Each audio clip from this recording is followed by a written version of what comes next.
প্রিয় শিক্ষার্থী সবাইকে অভিনন্দন।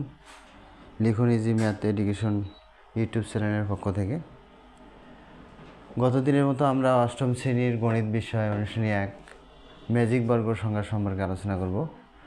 তো এখানে মূলত ছকের মধ্যে দেখা যায় 1 2 3 অর্থাৎ 3 ক্রমের।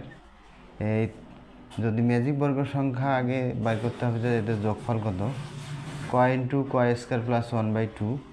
কয়ের মান যেহেতু 3 বর্গের 3 দিলাম, কয়ের মান 3, 3 দিকে 9, 9 রেখে 10, 10 থাকলো এখানে গুণন 3, তাহলে 2 দিয়ে 10কে ভাগ করলে 5, 3 5 15। অর্থাৎ কর্ণের বা আড়াআড়ি ঘরের মান হবে প্রত্যেকটা, এদিকেও 15 আসবে, এদিকেও 15, এদিকেও 15।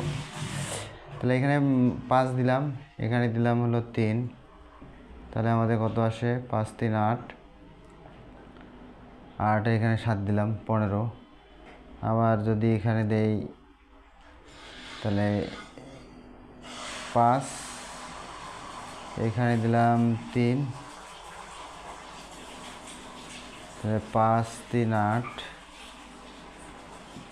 এখানে 7 হচ্ছে, 7 7 14 আর এক, এদিকে 15 মিলল। আবার এদিকে 3 3 6, তাহলে এখানে আর কত লাগতেছে 9, যদি দেই 9 5 14 আর এক 15, এখানে 5 আছে। আচ্ছা 7 3 10 আর 5 15, 7 3 10 5 15।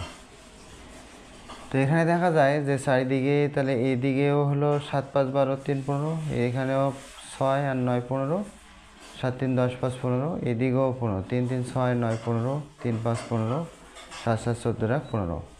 অর্থাৎ যত ম্যাজিক বর্গ বলতে চারিদিক বর্গ, অর্থাৎ চারিদিকেই সমান, তার চারিদিকেই হলো 15 সমান। তাহলে আমরা সর্বপ্রথম দেখব যে কত ঘরের, এখানে 3 ঘরের ম্যাজিক বর্গ সংখ্যা, তাহলে 3 এর জন্য কয়ের মান বসাই দিয়ে 15 আসছে। তাহলে আমাদের এই সূত্রের মধ্যে যত বর্গের হবে 4 হলে 4 বসাবো, 5 হলে 5 বসাবো, দিয়ে মোট ফলাফল যা আসবে সেটা মিলাই নিব চারিদিকেই, এদিকেও নিব এদিকেও, সারি এবং রো দুইটাতেই নিতে হবে, এবং কর্ণগুলাও যদি নেওয়া হয় সেক্ষেত্রেও 15 আসবে। তো আশা করি সবাই অঙ্কটি বুঝেছো। এরপর আমরা নতুন কোনো অঙ্ক নিয়ে আবার দেখা হবে। সবাইকে ধন্যবাদ। সুপ্রিয় শিক্ষার্থী সবাইকে অভিনন্দন। লিখুন ইজি ম্যাথ এডুকেশন ট্রেনিং।